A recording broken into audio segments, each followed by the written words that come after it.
Hello, and welcome to this video.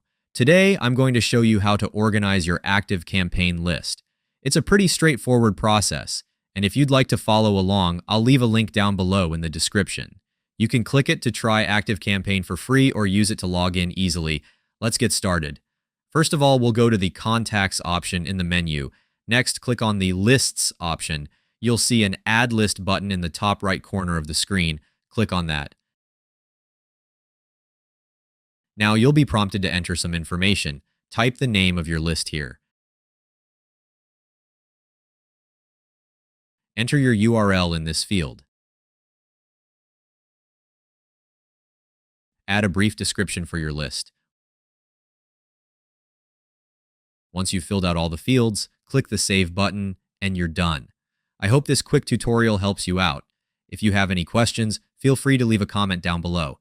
Thank you so much for watching, and I'll see you in my next video.